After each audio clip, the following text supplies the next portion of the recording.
Duarte already had crumbs on his cuffs when the sparrow spoke. He had traded his share of the inheritance for the friar's secret. Not gold, not fields, but the grammar of wings. Now, in the king's orchard at dawn, a sentence landed in his ear as plainly as if a man had whispered it. Look under the broken wall before noon. He stood still among the trees while the flock argued about worms and weather. The court behind the palace walls still believed he had ruined himself for poetry. His brothers had chosen carriages and counting houses. Duarte had chosen listening. When the sun cleared the eastern gate, he was already walking toward the ruined wall the birds had named, hands empty, heart loud. Whatever the language cost, it had begun paying before breakfast. The old king had 3 sons and 1 tired body. On the day of division, he set out gold, land deeds, and a sealed packet on a table. Take what you can use, he said. The eldest took gold. The middle took fields. Duarte asked for the packet. Inside was not treasure, but instruction. Find the hermit friar beyond the olive terraces. Pay what he asks. The friar taught 3 weeks of silence and 1 hour of speech. The speech of sparrows, swallows, and crows. Duarte left with empty pockets and ears that suddenly had too much to do. His brothers laughed at the road's edge. One said birds never counseled a crown. Duarte answered that crowns were exactly what birds discussed when men were not listening. He walked south while their carriage wheels turned north toward the capital.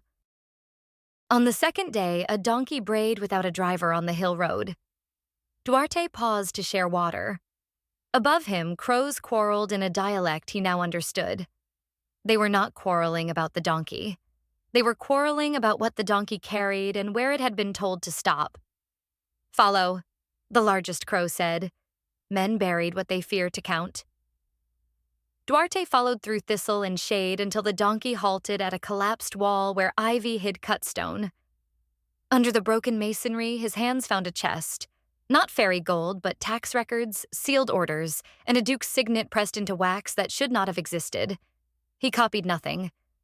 He memorized names.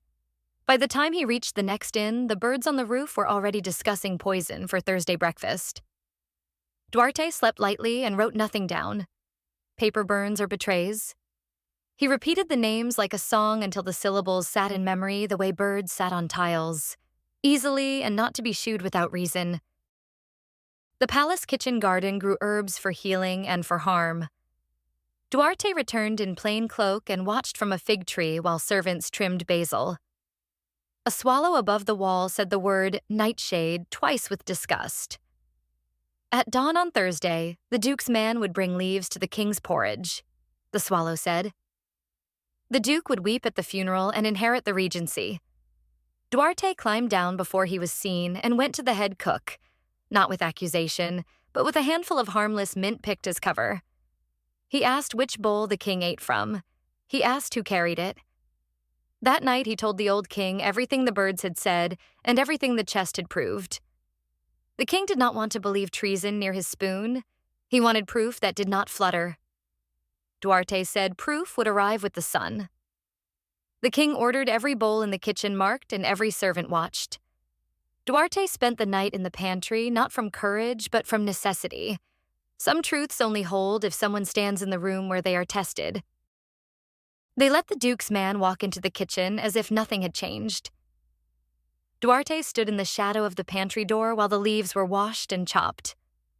The duke himself appeared at the corridor's end in morning clothes prepared too early. He spoke sympathy to a servant. The servant nodded. A crow on the windowsill said, "Guilty before death. Guilty before death." When the king's bowl was carried toward the hall, Duarte stepped forward and swapped the porridge for one the head cook had made under new eyes. The duke's man froze. The duke smiled until the king entered alive and angry. The old king did not shout. He set the bowl on the table and asked the duke to taste first. The duke refused. Refusal was confession enough for guards who had been waiting where Duarte asked them to wait. Out of sight, not out of reach. The duke's man was questioned until the story cracked. Duarte did not celebrate. He listened instead to sparrows on the sill, who complained that human treason was louder than dawn and less honest than worms. The court wanted a miracle. The king wanted a son who could rule without parlor tricks.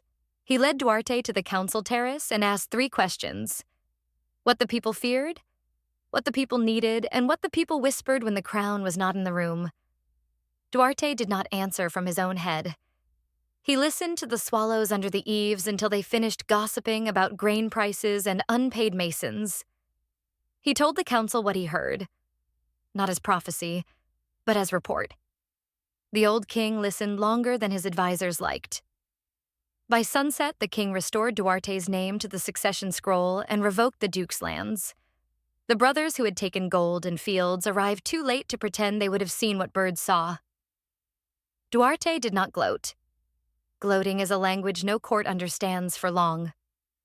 The princess watched from the gallery without applause. She had come to measure a prince, not a parlor trick. When Duarte later repeated what swallows said about grain prices, she nodded once. The smallest vote a skeptical person can give. A neighboring princess came to sign a peace treaty and test the prince they had heard about, the one who spoke with sparrows. She wore blue and skepticism. Duarte met her in the orchard, not the hall. She asked him to tell her what the birds said about her. He listened and answered honestly. They said she walked like someone who had learned trust slowly. She laughed despite herself. They walked between rows of lemon trees while swallows commented on both of them with rude precision. When the treaty was signed, she added a private line. If the birds approved, she would wear his ring. A finch near her shoulder said, "Accept, accept, accept." Duarte translated only the sense, not every word.